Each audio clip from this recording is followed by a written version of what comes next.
Israelis woke up this morning to find their worst nightmares had come true in the form of this massive surprise attack. Terrorist group Hamas launched an unprecedented air, ground, and even sea assault on Israeli soil. אזרחי ישראל, אנחנו במלחמה. Dear friends, while our people courageously defend themselves against surges of violence and hatred, you might wonder why I celebrate this entry into Jewish womanhood at such a volatile and dark time. Well, let me tell you a little about myself. I'm Sarah. When the whole pagan world served gods of wood and stone, my husband Abram and I shaped a generation to believe in the one true God. I became the mother of the Jewish nation. I'm Rivka, called the rose among thorns, as I chose to be kind and honest despite being raised in a community of swindlers.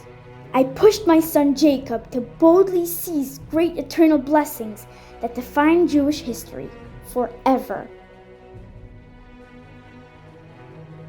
I'm Rachel, relinquishing the treasured burial spot near my beloved husband so that years later my children could pray by my grave while being led into exile. I sacrificed my dreams to intercede with Hashem and guarantee my children's salvation. I'm the slave woman in Egypt, convincing my enslaved husband to bring more children to this nation. Despite unimaginable suffering, I fashioned a small tambourine and kept it close, trusting that Hashem's promise of our redemption would yet come. I got to dance with it together with thousands of Jewish sisters crossing the Red Sea. I'm Chana, barren and childless. I dared to walk into the tabernacle and pave a new way of connecting with God. I whispered a personal prayer, asking for a child. Misunderstood at first, my service was then canonized into Jewish tradition as my dear son, the prophet Shmuel, was born. I'm Esther, crowned Queen of Persia against my will. I had every right to live as a victim, but knew that God placed me there for a reason. And when the time came, I was able to thwart evil Haman's decree and save the entire Jewish destiny. I'm Yehudit.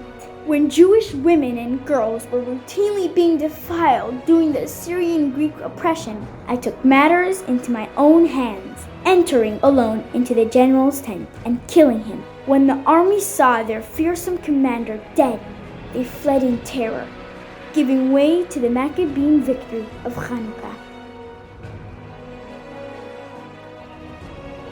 I'm Rachel.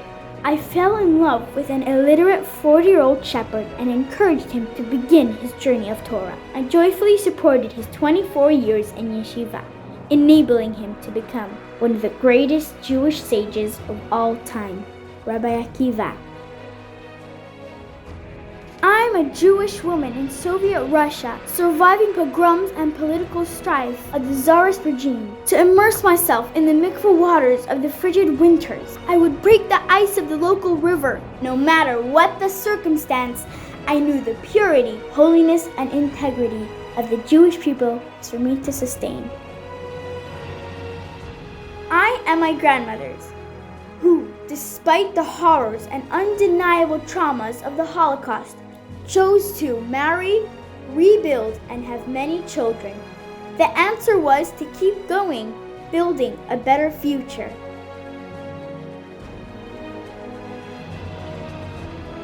I am Reizi, born and raised in beautiful Cabo, Mexico, away from my extended family and accessible Jewish life.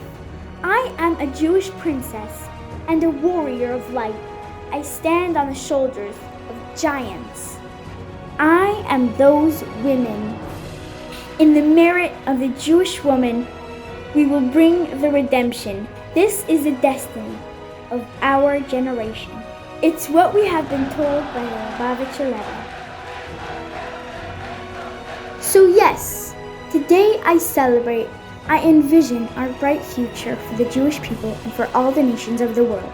With all our history, with all our victories. This one will be the final and ultimate one. When we win this war, let us go home. Home to our truest selves. Home to Hashem. Home to Yerushalayim. We are ready. Am Yisrael Chai. Am Yisrael, Am Yisrael, Am